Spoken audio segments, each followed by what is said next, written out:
minha barbearia, quem garante que isso não vai acontecer comigo, né? O dia que eu estiver sentado aqui na porta da barbearia, quem garante que isso não vai acontecer comigo?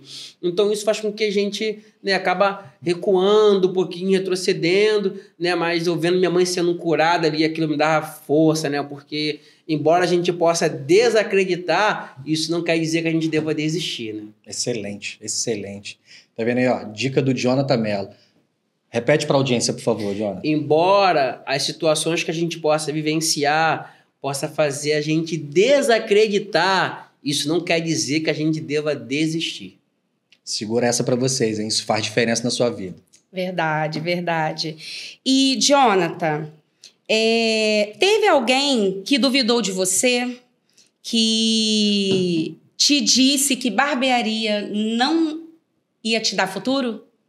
Sim, com certeza, com certeza. Eu lembro que... isso me marcou muito. Eu lembro que... eu já trabalhei com muitas coisas, né, na minha vida, né? Muitas coisas. Mas eu lembro que quando eu comecei nesse ramo de barbearia, meu primeiro cliente foi no barraquinho, atrás do campo da Mundial de Honório Gurgel, onde eu fui criado.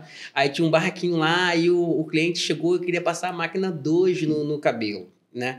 Aí quando eu peguei minha máquina, eu olhei para minha janela, porque eu estava jogando bola. Olhei para minha janela, de meus amigos do futebol, eu tava todo na janela. E eles gritando assim, vai errar, vai errar. E eram de meus amigos. Eles gritavam incessantemente na janela, você vai errar, você vai errar. Meu Deus. E eu falei, como é que vai acontecer isso aqui? Como é que eu vou cortar cabelo vocês gritando que eu vou errar, entendeu? E o que aconteceu? Eu errei. Fui passar a máquina 2 no cabelo do cliente em cima, e o pente caiu e eu passei a 0.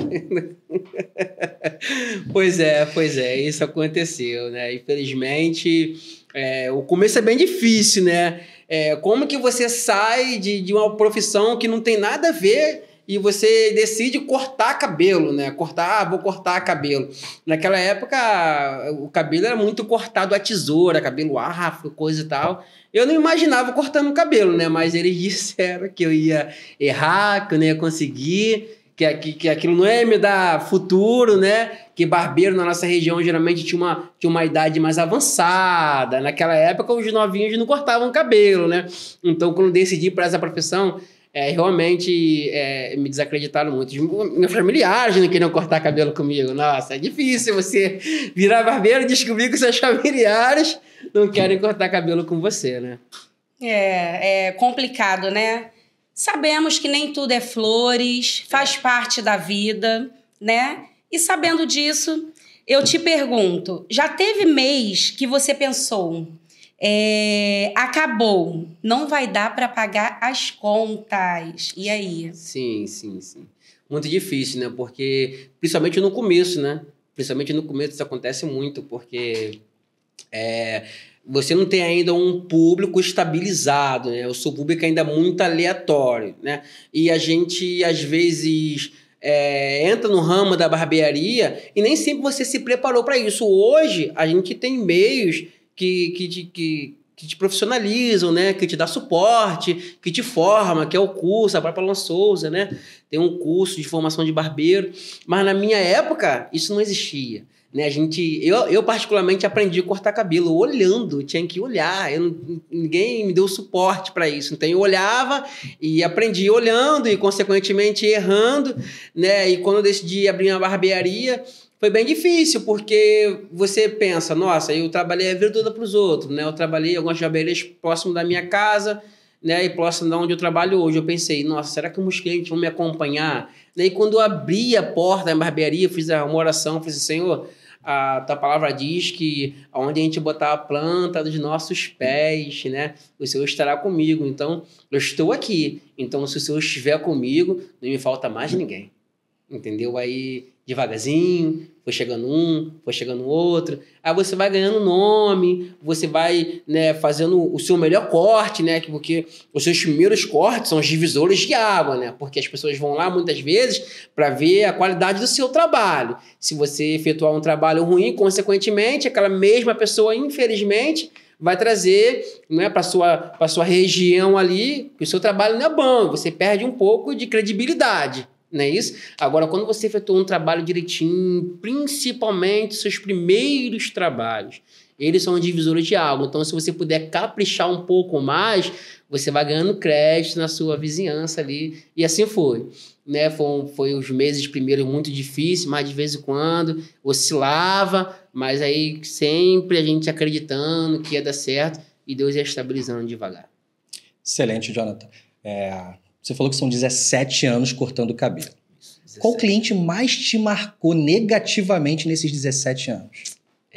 Pois é, tem um cliente que até hoje, quando eu estou dando aula, né, nos cursos, eu falo desse cliente, que esse cliente me fez desistir de fato. Eu não trabalhava na minha barbearia ainda, era um funcionário de uma das barbearias mais conhecidas da região, né, e era um corte na tesoura. Como eu nunca tinha feito curso, eu aprendi olhando, eu já tinha coordenação motora boa, minha coordenação motora era top, mas o corte era difícil, Era aquele corte surfistinha, assim, a batidinha na tesoura, com aquelas franjinhas, assim, bem coladinha na sobrancelha, e eu tentei cortar aquele cabelo, porque eu tinha que cortar cabelo.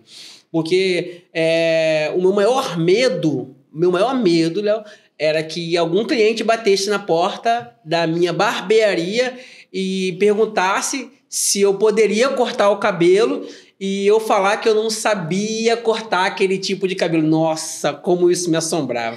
O desejo do meu coração era que qualquer cliente que batesse na porta da minha barbearia, eu tivesse qualificação para cortar aquele cabelo, entendeu? Só que era meu começo. Eu cortei o cabelo daquela criança. Confesso que não ficou do jeito que eu queria, o resultado foi bem ruim, muito ruim. E eu liberei aquela criança, porque eu percebi que eu não tinha mais como melhorar, meu patrão também me ajudou um pouco, mas o estrago foi bem. Aí eu liberei aquela criança. E eu fiquei muito chateado por aquele resultado ruim. Só que o que era ruim piorou. Porque 20 minutos depois, a mãe daquela criança entrou pela porta da barbearia. E ela não poupou palavras, né?